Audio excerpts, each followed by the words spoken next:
नमस्कार दोस्तों, स्वागत है आप सभी का नागेश भारद्वाज के ऑफिशियल यूट्यूब चैनल पर।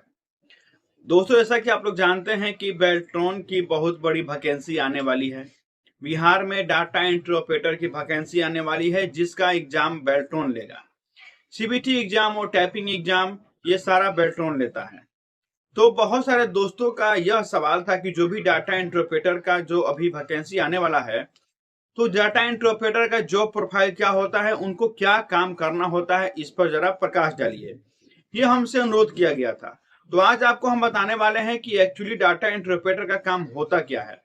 चूंकि मैं आपको बता दूं कि मैं भी एक डाटा एंट्री ऑपरेटर हूं, तो मुझे यह विश्वास है कि जितना अच्छे से मैं आपको समझा सकता हूं डाटा एंट्री वर्क का काम, उतना अच्छे से आपको और कोई नहीं समझा पाएगा। तो डाटा एंट्री का नाम सुनते ही आपके मन में तो एक बात जरूर आता होगा कि डाटा एंट्री का मतलब यही हुआ कि हमें कोई भी एक डाटा दिया जाएगा जो कि हार्ड कॉपी में होगा, और उस हार्ड कॉपी को हमें सॉफ्ट कॉपी में यानी कंप्यूटर में हमको टाइप कर देना है हूबहू। यही डाटा एंट्री वर्क का काम होता है। आप सही समझ रहे हैं। लेकिन जब आप बेल्ट्रॉन के थ्रू एग्जाम दीजिएगा, आप सीबीटी दीजिएगा, आप टाइपिंग पास कीजिएगा, उसके बाद आपको जिस विभाग में भेजा जाएगा, अब उस विभाग पर डिपेंड करेगा कि उस विभाग में कैसा काम है। जरूरी नहीं है कि आपको जिस विभाग में ज्वाइनिंग दिया जाएगा उस विभाग में केवल डाटा देखकर और ऑनलाइन ही करना होगा। बहुत सारे ऐसे काम होते हैं जो आपको देखने में नया लगेगा और आपको करना भी पड़ेगा। और एक बात यह भी है कि उस काम के लिए आपको अलग से कोई ट्रेनिंग नहीं दिया जाता है। आपको वहीं से जो जिस विभाग में आपका ज्वाइनिंग होगा, वहीं के जो कर्मी होंगे, उन्हीं से पूछताछ कर और आपको अपना स्किल बढ़ाना होगा और आपको काम करना होगा। तो जैसा कि मैंने बताया कि डाटा एंट्री का वर्क का काम केवल इतना ही नहीं होता है कि आप डाटा को देख कर और कंप्यूटर में फीड कर दें। जैसे मान लीजिए मैं भी पंचायती राज में हूँ।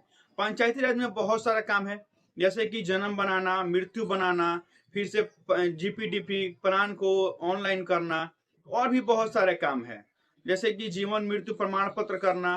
पंचायत का सारा काम जो है डाटा एंट्री ऑपरेटर देखते हैं या फिर कार्यपालक सहायक देखते हैं, तो उनका ये जॉब प्रोफाइल हुआ। वैसे ही आप अगर सीसीटीएनएस में जाइएगा, पुलिस विभाग में, तो वहां का एफआईआर दर्ज करना, केस को ऑनलाइन करना, उसका ऑनलाइन अपडेट निकालना, पत्राचार करना, ये सब काम आपको करना पड़ सकता है। वैसे ही अगर आप राजस्व विभाग में जाते हैं तो वहां पे अलग काम है। राजस्व विभाग में आपको सारे जमीन, जो भी जमीन से संबंधित काम है वो आपको करना होगा। वैसे ही आप अगर डीटीओ ऑफिस में जाते हैं परिवहन विभाग में, तो वहां भी आपको जो भी मोटर गाड़ी से काम से संबंधित है, ड्राइविंग लाइसेंस वगैरह, या फिर गाड़ी का चालान काटना, या फिर और सब काम है, वो सब आपको करना पड़ सकता है। तो कहने का मतलब यही कि डाटा एंट्री ऑपरेटर का काम केवल एक नहीं है। आपको जिस विभाग में भेजा जाएगा उस विभाग में काम देखा जाएगा कि कैसा काम है, उसके अकॉर्डिंग आपको काम करना पड़ेगा। कभी कभी तो ऐसा भी होता है कि डाटा एंट्री ऑपरेटर को इलेक्शन में भी लगाया जाता है, या फिर बाढ़ आता है तो बाढ़ में आपको लगाएंगे, जनगणना होगा जनगणना में आपको लगाएंगे।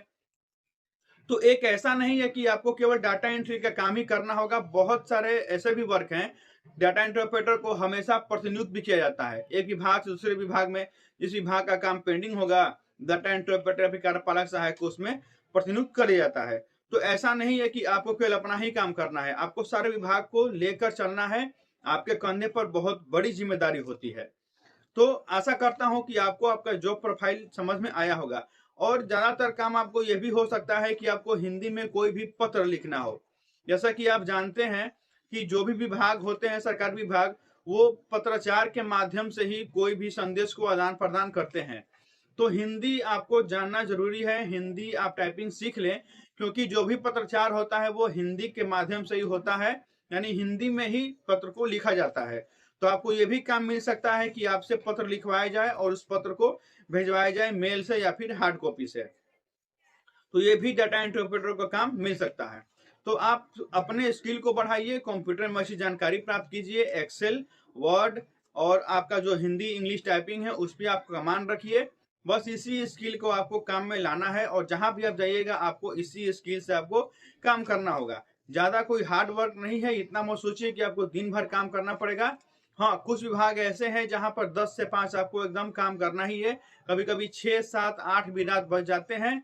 जैसे कि मान लीजिए आपको डीएम आवास मिल गया, वहां पे आप अगर डीएम के साथ रहिएगा, तो वहां पे जब तक डीएम साहब जाएंगे नहीं ऑफिस छोड़कर, तब तक आपको काम करना ही होगा। तो बहुत सारे विभाग ऐसे हैं जहां पर डाटा एंट्री ऑपरेटर को देर शाम तक भी काम करना पड़ता है। लेकिन काम बहुत अच्छा है, बहुत अच्छा ये वर्क है। इसमें ज़्यादा पैनिक होने की ज़रूरत नहीं है। जितना आप अच्छा अपना स्किल दिखाइएगा, उतना ही आप आगे बढ़िएगा।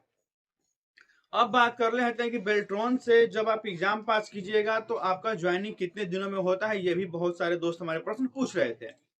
तो आपको एक बात बता दें कि इसमें ज्वाइनिंग का कोई भी ये नहीं कह सकते हैं कितना दिन ज्वाइनिंग आपको लगेगा। हो सकता है कि आपका ज्वाइनिंग 1 दिन में हो जाए, 1 साल में हो जाए, 5 साल में हो जाए, 10 साल में भी हो सकता है। ये बात समझने वाली है। क्यों? क्योंकि जितनी भारी संख्या होगी अभ्यर्थियों की जो एग्जाम पास करेंगे बेल्ट्रॉन में, उतना ही लेट हो सकता है ज्वाइनिंग देने में। क्योंकि बेल्ट्रॉन का ज्वाइनिंग का प्रोसेस यही होता है कि किसी भी सरकारी विभाग से जब अधियाचना आता है बेल्ट्रॉन के पास कि मुझे इतने डाटा एंट्री ऑपरेटर की आवश्यकता है, मुझे ऑपरेटर दिया जाए, तब बेल्ट्रॉन जो होता है वो रजिस्ट्रेशन के हिसाब से ऊपर से पैनल बनाता है और 100 रोशन आरक्षण का पालन करते हुए पैनल बनाएगा और वहां से 10 लड़के या फिर 100 लड़के उठाकर उस विभाग को दे देगा। तो जितनी जल्दी किसी विभाग से अधियाचना आएगी उतना ही जल्दी ज्वाइनिंग होता रहेगा। तो ये प्रोसेस है आपका ज्वाइनिंग का।